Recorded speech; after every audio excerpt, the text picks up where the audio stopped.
Olá, boa noite. Ministro Alexandre de Moraes do Supremo determina a soltura de Mauro Cid e mantém a colaboração premiada do ex-ajudante de ordens de Jair Bolsonaro.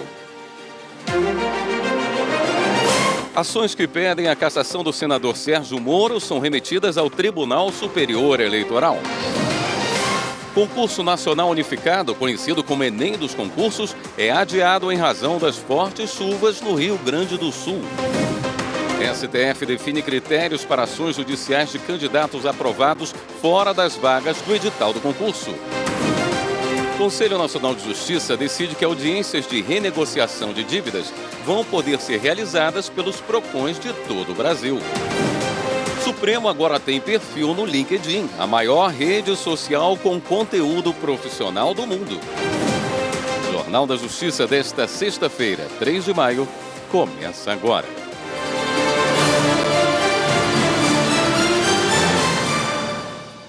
O ministro Alexandre de Moraes, do Supremo Tribunal Federal, determinou a soltura do tenente-coronel Mauro Cid, ex-ajudante de ordens do ex-presidente Jair Bolsonaro. Ele é um dos investigados no inquérito que apura a tentativa de golpe de Estado depois das eleições de 2022. Quem tem as informações é a repórter Viviane Novaes. O ministro Alexandre de Moraes atendeu a um pedido da defesa do tenente-coronel Mauro Cid. Ele estava preso desde 22 de março por violar medidas cautelares e por obstrução da justiça. Dias antes, o ex-ajudante de ordens de Jair Bolsonaro teria comentado detalhes da delação premiada assinada com a Justiça em áudios encaminhados pelo WhatsApp e que foram revelados pela revista Veja.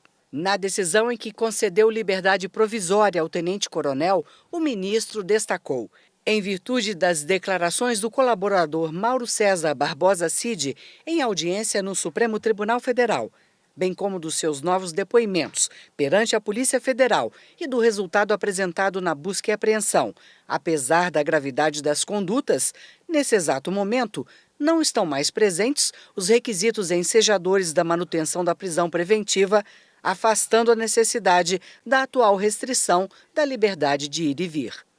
O ministro Alexandre de Moraes também manteve integralmente a delação premiada de Mauro Cid. De acordo com o ministro, o tenente-coronel confirmou à Justiça o conteúdo da delação e disse que os áudios publicados pela revista Veja, em que criticava o ministro e a atuação da Polícia Federal, foram um mero desabafo. Nesta sexta-feira, o plenário virtual do Supremo começou a julgar o caso de um homem condenado a pagar 15 dias multa pelo porte de uma faca de cozinha. Os ministros já haviam reconhecido a repercussão geral sobre o assunto e o entendimento a ser firmado será aplicado em todos os processos que tratam do mesmo tema. Quem traz os detalhes é o repórter Pablo Lemos.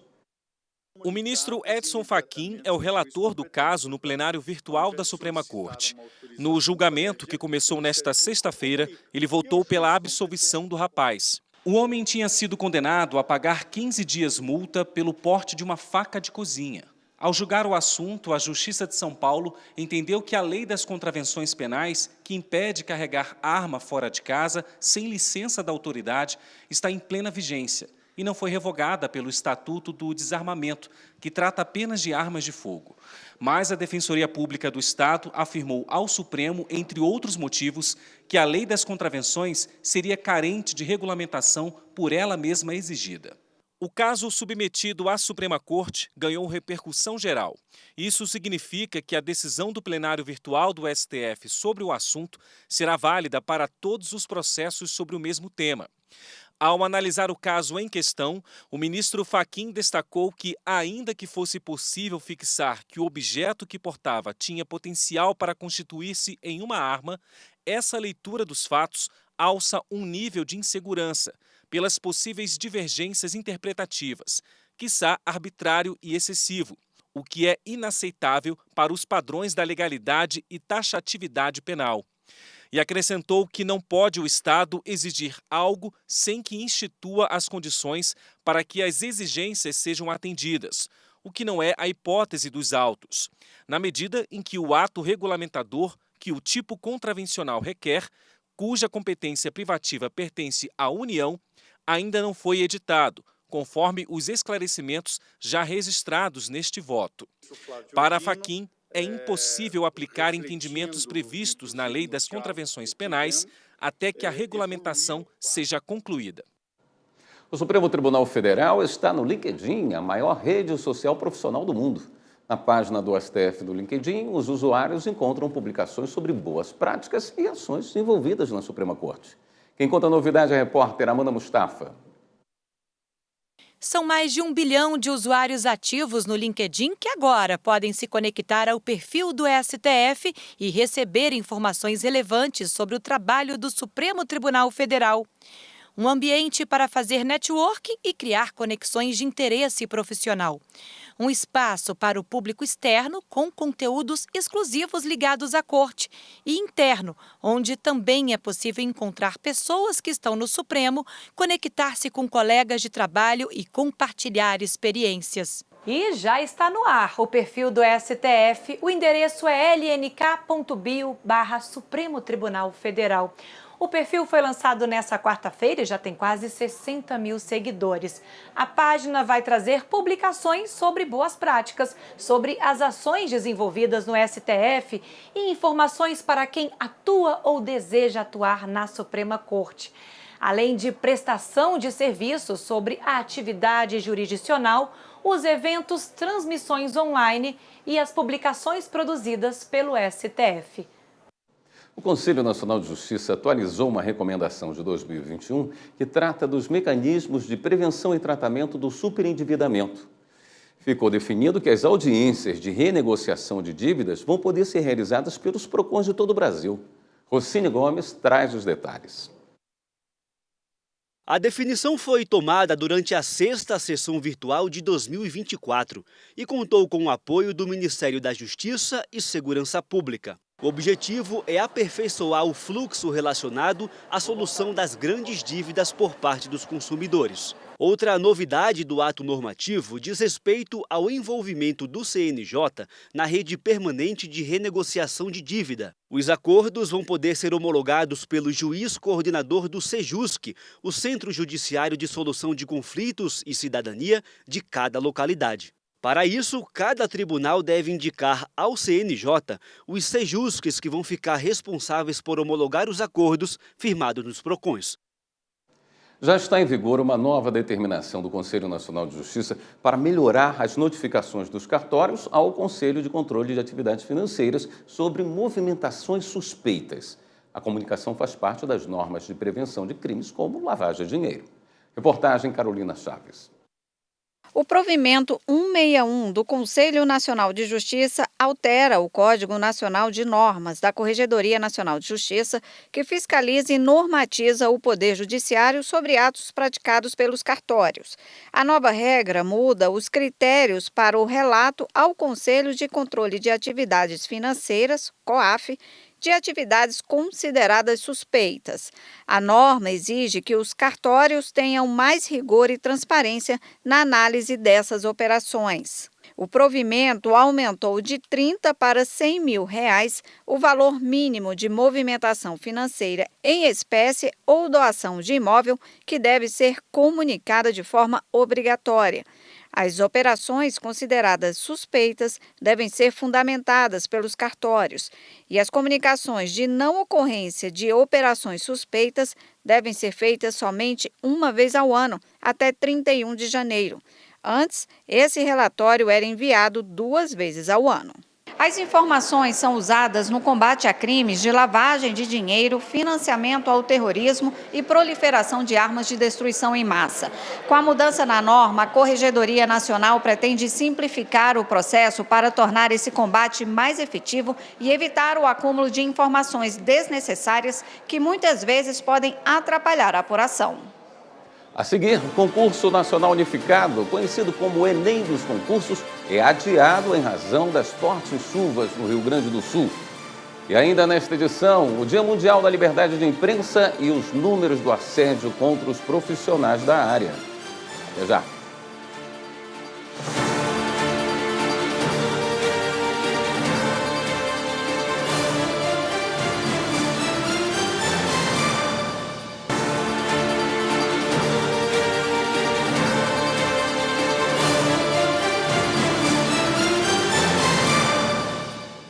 O Tribunal Superior Eleitoral prorrogou o prazo de fechamento do cadastro eleitoral em todo o Rio Grande do Sul. O limite, que era até o dia 8 de maio, foi prorrogado por mais 15 dias apenas no estado do Rio Grande do Sul, que sofre com fortes chuvas desde o início da semana. Até o momento já foram confirmadas 37 mortes e incontáveis prejuízos. E hoje à tarde, o governo federal anunciou o adiamento do concurso nacional unificado, conhecido como Enem dos concursos, também por causa da situação de calamidade no Rio Grande do Sul. As provas seriam aplicadas no próximo domingo em todo o país. Uma nova data ainda não foi definida. O plenário do Supremo definiu tese de direito à nomeação em concurso público. Ela vai orientar a resolução de casos semelhantes em análise em outras instâncias. Marta Ferreira. Os ministros já haviam decidido sobre o caso concreto. Eles modificaram a decisão do Tribunal de Justiça do Rio Grande do Sul, que tinha determinado a nomeação de uma candidata aprovada em um concurso para professor da rede pública de ensino do município de Gravataí. O concurso foi em 2005, mas ela entrou na Justiça depois do término do prazo de validade do concurso, afirmando ter direito à nomeação. Ela alegava que o fato de ter sido admitida em 2008 por meio de contrato temporário indicava a existência de vagas e, como já estava aprovada, deveria ser chamada para ocupar um dos cargos previstos no edital. A professora conseguiu uma decisão favorável, mas o estado do Rio Grande do Sul recorreu ao Supremo. Só que o processo em discussão tem repercussão geral reconhecida, ou seja, a decisão servirá de orientação para casos semelhantes em análise no restante do país. Na sessão dessa quinta-feira, os ministros discutiram algumas propostas e foi fixada a seguinte tese. O tribunal, por unanimidade, deu provimento ao recurso extraordinário para julgar improcedente o pedido inicial e fixou como tese a seguinte: a ação judicial visando ao reconhecimento do direito à nomeação de candidato aprovado fora das vagas previstas no edital, cadastro de reserva, deve ter, por causa de pedir, preterição ocorrida na vigência do certame. O Tribunal Superior Eleitoral aceitou o pedido do Ministério Público Eleitoral e reconheceu fraude à cota de gênero em Brumado, na Bahia. As informações com Márcio Fontinelli. Atendendo ao pedido do Ministério Público Eleitoral, o Tribunal Superior Eleitoral condenou o PDT, Partido Democrático Trabalhista, por fraude à cota de gêneros nas eleições de 2020, na Bahia. Nas provas apresentadas, o MPE comprovou que a legenda lançou 2 candidatas falsas ao cargo de vereador, apenas para atingir o percentual mínimo de mulheres na disputa por uma vaga na Câmara Municipal. Com a decisão, entre outros pontos, o TSE anulou os votos recebidos por todos os candidatos ao cargo de vereador. O caso foi em Brumado. O Superior Tribunal de Justiça suspendeu um recurso extraordinário ao Supremo sobre responsabilidade do provedor na divulgação indevida de imagem íntima. Repórter Michele Chiapa.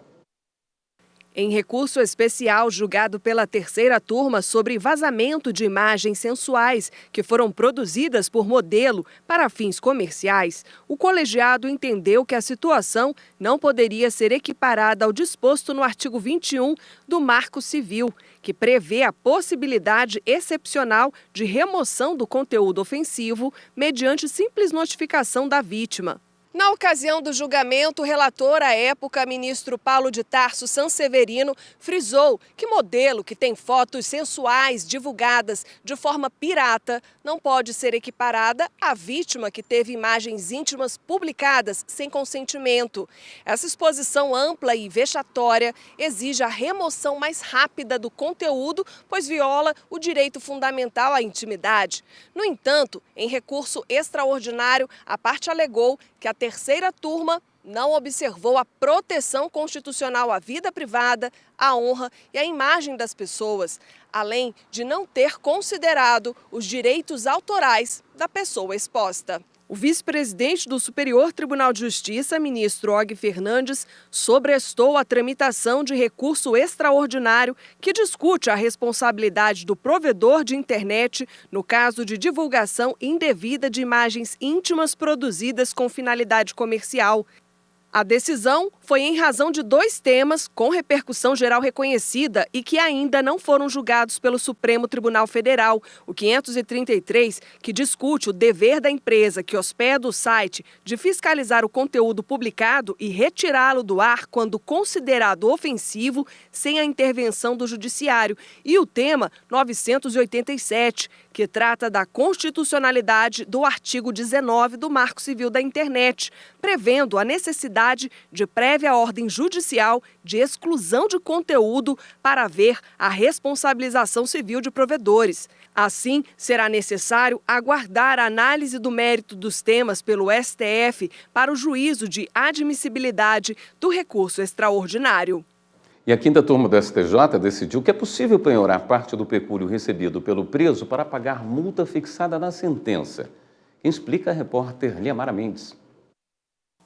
O pecúlio é o valor que pode ser recebido pelo preso durante o período de cumprimento da pena, por meio de trabalho executado dentro ou fora do presídio. Para a 5ª turma do STJ, é possível penhorar até 1/4 do pecúlio obtido pelo condenado para quitar a pena de multa determinada na sentença condenatória. O entendimento foi estabelecido pela turma ao negar recurso especial de um condenado. No caso, o juízo das execuções penais, após tentativas frustradas de localização de valores para o pagamento da pena de multa, determinou o bloqueio e a penhora de 25% de eventual pecúlio recebido pelo sentenciado em razão do trabalho exercido no presídio. O condenado recorreu da decisão, mas a penhora foi mantida pelo Tribunal de Justiça de São Paulo. No STJ, a defesa alegou que o Código de Processo Civil estabelece que remunerações e pecúlios são impenhoráveis, a não ser que ultrapassem o valor de 50 salários mínimos por mês ou que a penhora se destine a garantir o pagamento de verba alimentícia. No entanto, o relator do caso na 5ª turma, ministro Ribeiro Dantas, explicou que o pecúlio pode ser utilizado para a reparação de danos decorrentes do crime, desde que haja decisão judicial nesse sentido e que os danos não sejam indenizados por outros meios. O ministro ressaltou ainda que o artigo 164 da Lei de Execução Penal possibilita a penhora de bens para o pagamento da multa, sendo possível o bloqueio da remuneração do condenado. No próximo bloco, a gente fala sobre o Dia Mundial da Liberdade de Imprensa e os números do assédio contra os profissionais da área. E ainda nesta edição, uma operação contra suspeitos de ameaçar de morte juízes, promotores e policiais no Tocantins. Voltamos a instantes.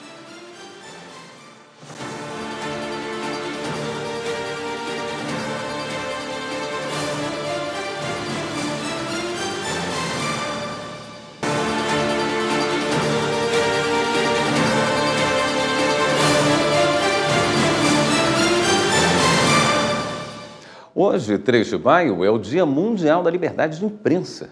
O ataque a jornalistas no exercício da profissão diminuiu no último ano, mas o chamado assédio judicial contra os profissionais da imprensa ainda é grande.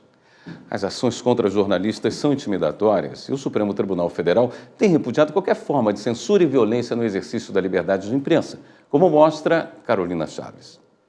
Um levantamento feito pela Abrage, Associação Brasileira de Jornalismo Investigativo, no ano passado, revelou que foram registradas 330 violações à liberdade de imprensa no Brasil. O número representa uma redução de 40,7% em relação a 2022, que teve 557 casos. Entre as denúncias registradas pela associação, 47% foram discursos para descredibilizar o profissional. 38% envolvem agressões físicas, intimidações, ameaças ou destruição de equipamentos. As agressões partiram principalmente de agentes públicos. A jornalista Renata Cafardo gravou um vídeo para a Abrage narrando as agressões sofridas quando registravam um alagamento em um condomínio no litoral norte de São Paulo.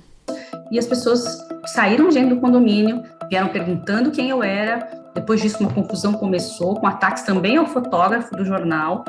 E aí eu fui empurrada para um alagamento e ainda tentaram roubar o meu celular, porque eu disse que eu estava tentando registrar a agressão. Mais da metade dos ataques é feita pela internet. Foi o que aconteceu com Eduardo Matsiak, jornalista freelancer de Santa Catarina, que registrou o ônibus de um empresário estacionado de forma irregular. Esse empresário que tem costume de atacar vários jornalistas, expôs a minha imagem nas redes sociais dele e da noite para o dia minha vida virou um inferno. Eu recebi vários ataques de cunho homofóbico, ameaça, xingamento. Além dos ataques físicos ou pela internet, o chamado assédio judicial também é constante. O relatório da Abrage revelou a existência de 654 processos judiciais contra profissionais de imprensa. Desses, 84 são de assédio judicial, ou seja, uma tentativa de usar a justiça para intimidar jornalistas.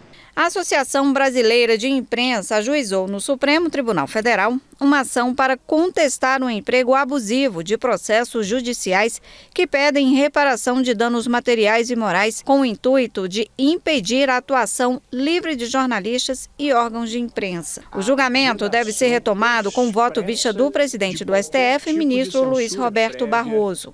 A Advocacia-Geral da União ampliou a parceria com o Comitê Brasileiro de Arbitragem. Quem tem os detalhes é o repórter Wesley McAllister. Essa semana, a Advocacia-Geral da União assinou um termo aditivo ao Acordo de Cooperação Técnico-Científica com o Comitê Brasileiro de Arbitragem, CEBAR.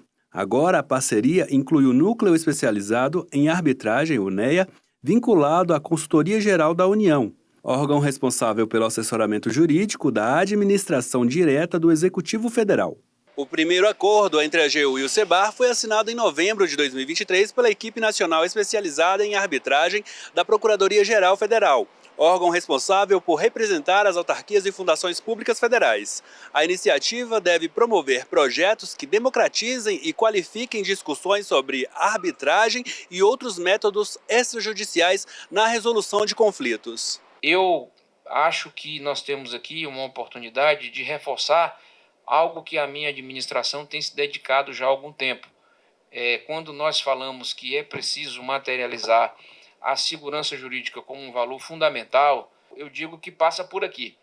A arbitragem, como os senhores sabem, é um mecanismo muito eficaz e que tem cada vez mais despertado o interesse de vários agentes econômicos. De modo que para o Comitê Brasileiro de Arbitragem, se trata de um acordo de cooperação de extrema relevância, não só para que o CEBAR se coloque à disposição do seleto grupo de advogados e advogadas que integram o NEA, assim como a ENARB, como também de modo a permitir, portanto, que a comunidade arbitral brasileira também se alimente desse conhecimento, dessa experiência sólida construída no âmbito da AGU.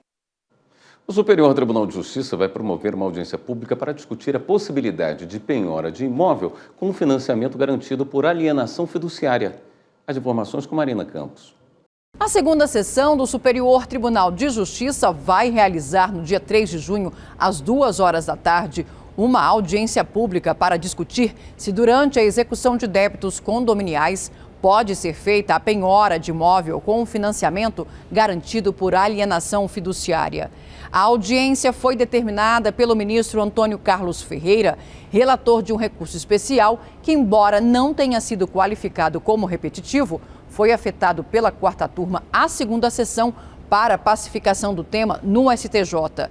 Os interessados em participar como expositores da audiência pública devem solicitar a inscrição até às 23h59 do dia 10 de maio, exclusivamente por esse e-mail que está aparecendo aqui. A Justiça Alagoana ganhou uma nova ouvidoria mais acessível à população para receber informações, denúncias, elogios, sugestões. Quem mostra como essa unidade vai funcionar é o repórter André Risco. O presidente Fernando Tourinho, acompanhado de vários desembargadores e do ouvidor, o desembargador Paulo Zacarias, inaugurou a nova sede da Ouvidoria do Tribunal de Justiça de Alagoas. Agora, o órgão estará localizado na área externa, no estacionamento superior, e poderá ser acessado de forma rápida. A nossa intenção, quando a gente falou com o presidente para colocar a ouvidoria aqui no térreo do tribunal, num espaço bem acessível, é justamente esse: facilitar o acesso do cidadão ao Poder Judiciário. Porque onde estava anteriormente, não era visível e era num acesso até um pouco complicado para uma pessoa simples do povo localizar a ouvidoria no quinto andar do anexo antigo do tribunal. De sorte que com esta instalação hoje, nós estamos abrindo as portas do judiciário para a população. A ouvidoria é um órgão autônomo e faz parte da cúpula administrativa do tribunal. É a ouvidoria que deve receber informações, sugestões, reclamações, denúncias e elogios sobre as atividades do Poder Judiciário alagoano. O presidente Fernando Tourinho destacou que a nova localização da ouvidoria vai garantir uma melhor prestação jurisdicional. Eu entendo isso aqui como uma construção de uma ponte. A gente está se aproximando cada vez mais da sociedade. Esse é o objetivo. Aqui não é um local só de queixas e de reclamações, é um local também de orientação, de informar também para a sociedade o que nós estamos fazendo. Eu penso que essas melhores instalações, como foi muito bem enaltecida pelo nosso ouvidor Paulo Zacarias, é o caminho para melhorarmos o serviço. Para facilitar a interação com a população, o Ministério Público Federal reformulou o site MPF Serviços. Todas as atividades da instituição oferecidas presencialmente podem ser acessadas de forma online. Márcio Fontinelli. O novo formato do site MPF Serviços está ainda mais claro e objetivo. Com apenas um clique, o cidadão acessa diretamente protocolos, denúncias, pesquisa de processos e a ouvidoria. A página oferece ainda um canal para esclarecimento de dúvidas, por meio de videoconferência, o atendimento virtual. O MPF Serviços existe desde 2018 e no ano passado recebeu mais de 365 mil visitas. Até março de 2024, a página teve 180 mil acessos. Para algumas opções de atendimento, é necessário ter uma conta no gov.br, a conta oficial de acesso a serviços públicos. O site é mpf.mp.br/MPF Serviços, com C no lugar de cedilha. A seguir, a gente fala sobre o prazo que está terminando para quem vai tirar o primeiro título de eleitor. E veja também, ações que pedem a cassação do senador Sérgio Moro são remetidas ao Tribunal Superior Eleitoral. Até já.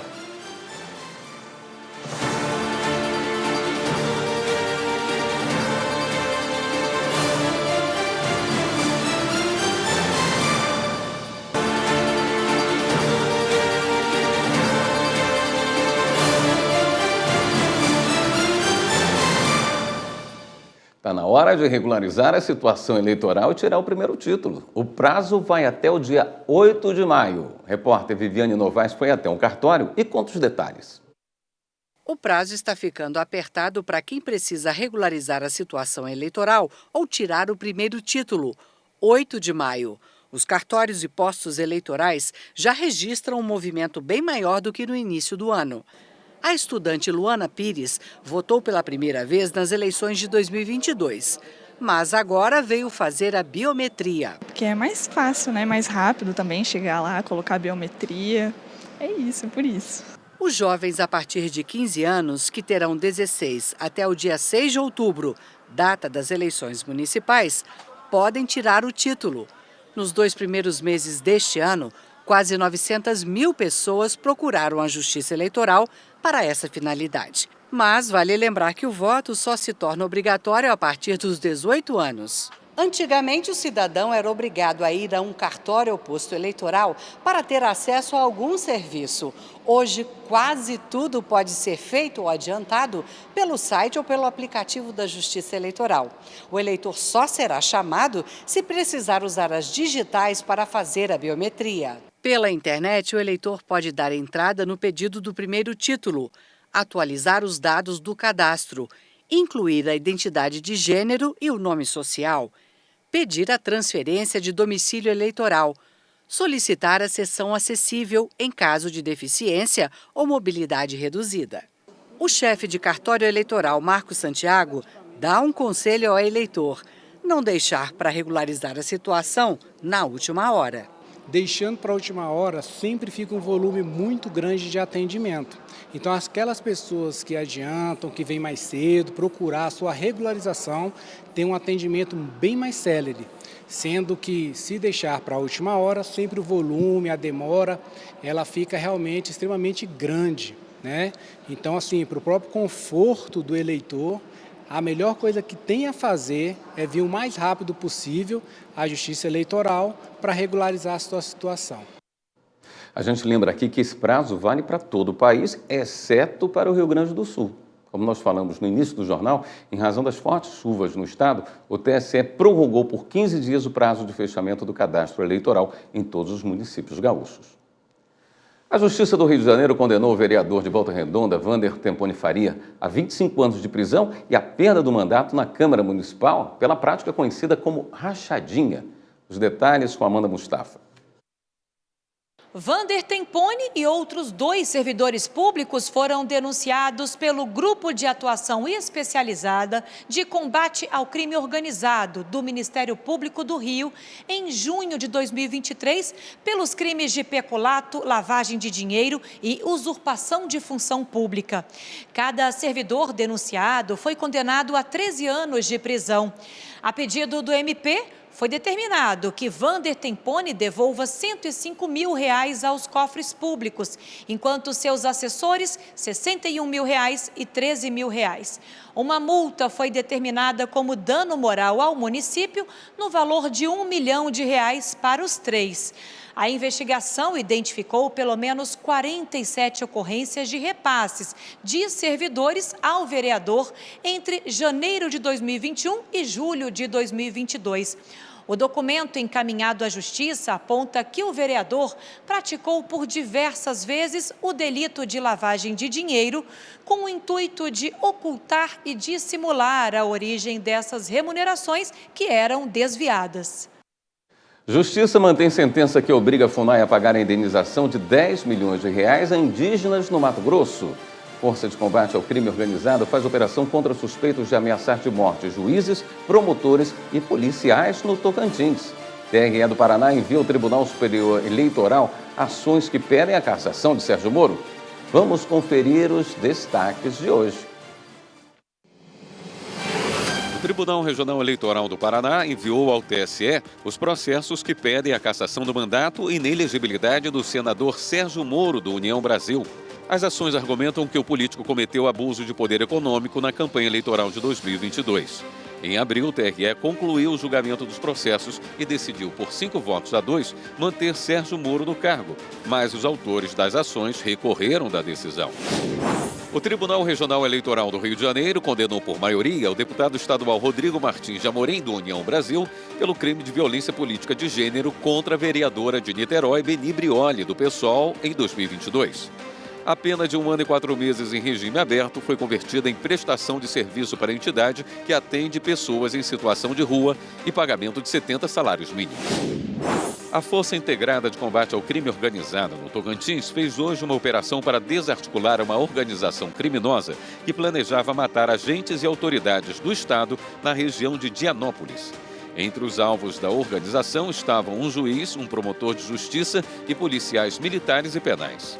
Foram cumpridos 23 mandados de prisão e 36 de busca e apreensão em Tocantins, Goiás e Maranhão.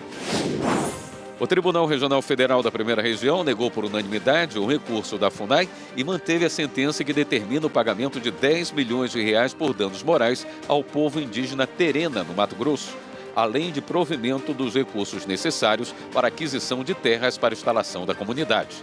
Os Terena enfrentam há décadas uma situação de miséria, precariedade, insegurança e migrações forçadas. A Procuradoria-Geral da República recorreu ao Supremo para que a Corte restabeleça a condenação de 4 réus pela tragédia da Boate Kiss, em Santa Maria, no Rio Grande do Sul, quando 242 pessoas morreram. Segundo a PGR, as nulidades apontadas pelo Tribunal de Justiça Gaúcho na análise do caso pelo Tribunal do Júri não prejudicaram os acusados e foram levantadas pelas defesas fora do prazo legal. Diante disso, o pedido é para que seja cassado o acordo do TJ do Estado, que acolheu as questões apontadas pelas defesas, e restabelecidas as condenações impostas pelo Tribunal do Júri. Depois de 7 anos, voltou a ser apresentado o espetáculo Bizarros, resultado de um projeto de ressocialização de presos em Rondônia. O Teatro Palácio das Artes, em Porto Velho, ficou lotado para assistir à mais recente versão do trabalho que ganhou reconhecimento internacional. A repórter Natália Monteiro acompanhou e mostra para a gente.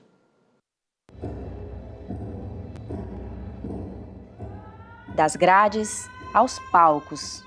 Enquanto os artistas de Bizarros se preparam nos bastidores, o público lota o auditório do Teatro Palácio das Artes. Os familiares e convidados aguardam ansiosos pelo espetáculo, enquanto os artistas se dedicam em cada traço do figurino. Um clima de emoção e nervosismo. Muita emoção, muita adrenalina, mas também uma satisfação muito grande de poder estar podendo desfrutar desse momento tão maravilhoso, de apresentar algo assim para minha família, de poder trazer um sentimento de orgulho para eles.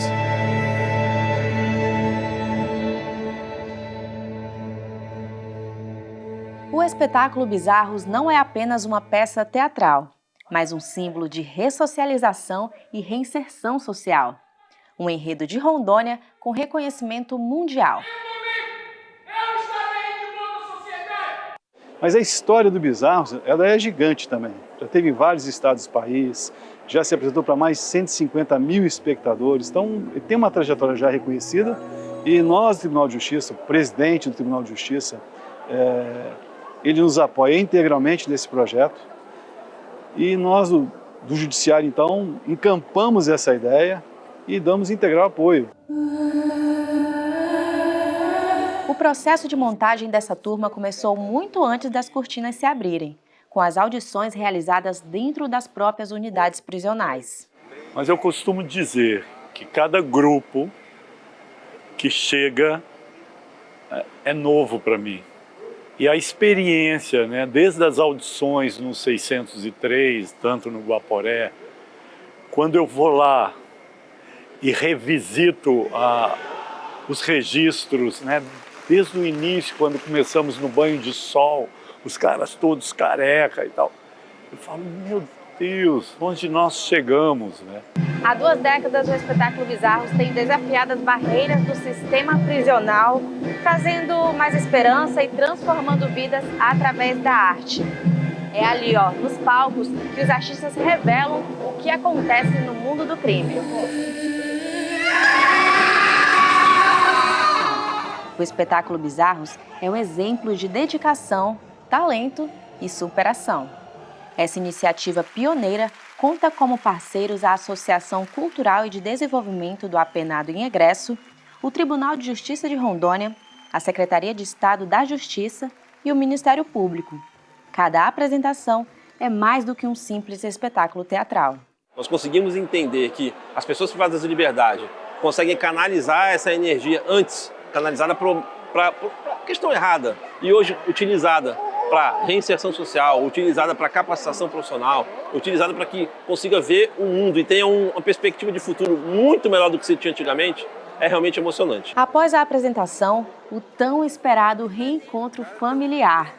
Os abraços apertados e as lágrimas de alegria são testemunhos vivos do poder transformador da arte e do amor. Isso para mim é nova, eu mesmo não esperava, né? Não esperava, eu mesmo fiquei muito nervoso, mas a sensação na hora é aquele medo, mas depois a sensação vem de satisfação, né, em ver nossa família. Mudar a nossa expectativa, né, até para nossa família mesmo, onde nós se encontramos hoje. Para mim mesmo eu não esperava isso não, eu estou muito feliz com isso.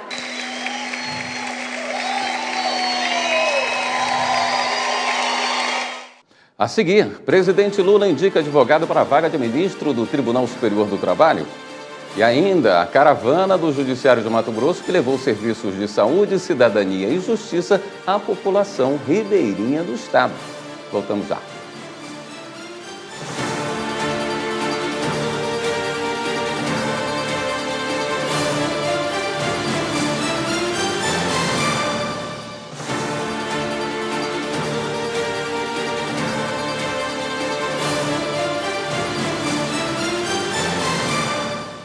O presidente Lula indicou um advogado para a vaga de ministro do Tribunal Superior do Trabalho. Repórter Larissa Batista.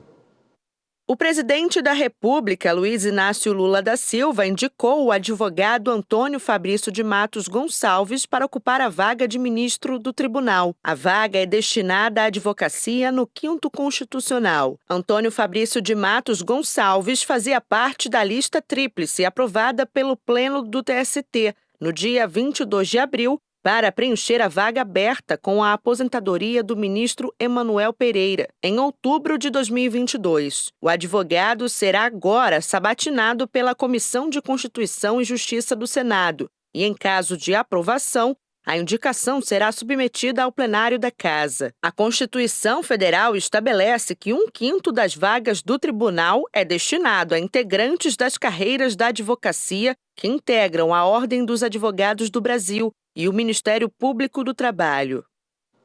Hoje é comemorado o Dia do Taquígrafo. A atividade garante a justiça, rapidez, fidelidade e segurança jurídica.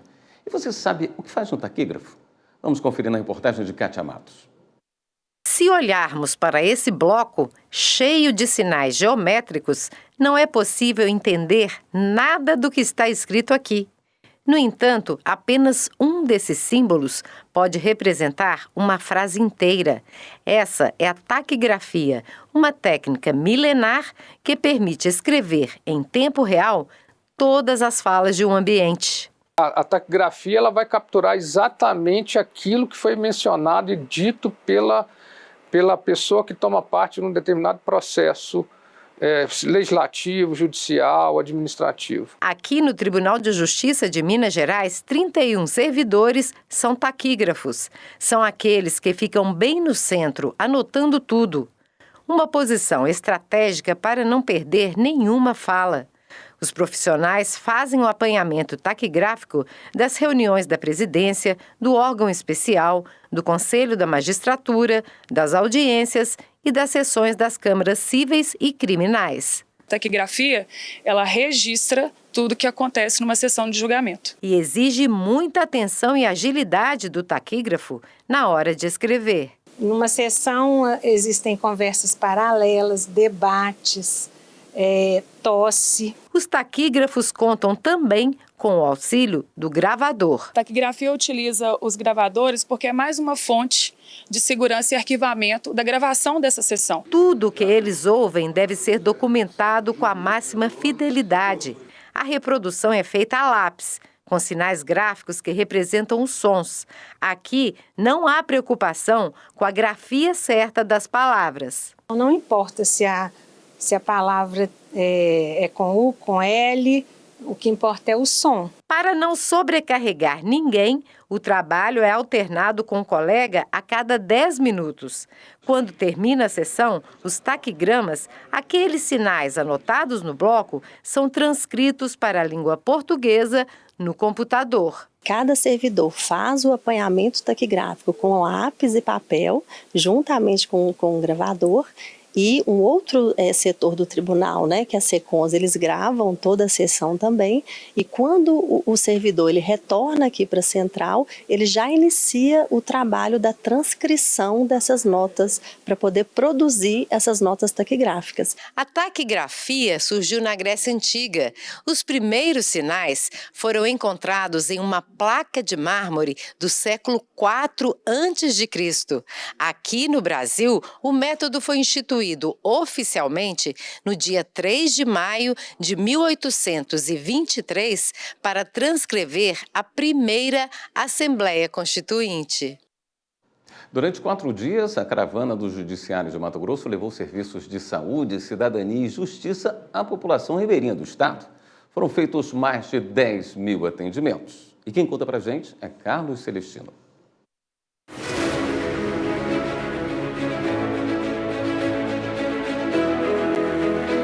Em meio à vegetação pantaneira às margens do rio Cuiabá, a população ribeirinha e rural de várias comunidades do município de Barão de Melgaço compareceu na primeira etapa da 17ª edição do Ribeirinho Cidadão 2024. Foram ofertados diversos serviços de justiça, saúde e cidadania. O projeto é realizado pelo Poder Judiciário de Mato Grosso, Defensoria Pública e parceiros. A Andressa chegou cedo para solicitar a emissão dos documentos da filha. E esse projeto é importantíssimo, porque para a gente fazer um CPF e um RG, que é uma coisa tão simples, a gente tem que deslocar até Cuiabá. E fica uma situação cara, porque a gente tem que se alimentar e vai o dia todo só para fazer isso. Então eu venho aqui e faço isso numa manhã. População ensanecente aguardando todos os serviços de todas as ordens. Estamos aqui com o apoio da Marinha do Brasil, parte médica, odontológica, parte de saúde, vacina, documentação, pacificação de conflito, ações de divórcio, pacificação de pai presente, corregedoria com a SEJA também no Sem Mulher, parte do governo do estado nos auxiliando na documentação, parte do INSS, Ministério Público, delegacia com boletim de ocorrência. A escola do distrito de Estirão Comprido foi transformada em postos de atendimento da Justiça. O Ezequiel buscou assistência na Defensoria Pública para realizar o processo de divórcio e conseguiu resolver a situação que estava pendente há quase 6 anos. Foi por chamada de vídeo, entrei em consenso com a minha ex-esposa, ligamos para ela ali, aí a gente conversou e já resolveu. E muitas pessoas também foram atendidas em várias áreas, tudo de forma simples, rápida e gratuita. Eu vim buscar aqui atendimento para dar entrada no auxílio maternidade e saí daqui muito satisfeita, né? E contente com o atendimento, porque eu consegui solucionar, né? Eu vim pegar minha carteira de piloto. E aí, se não fosse esse serviço aqui, eu tinha que agendar lá na Marinha, lá em Cuiabá.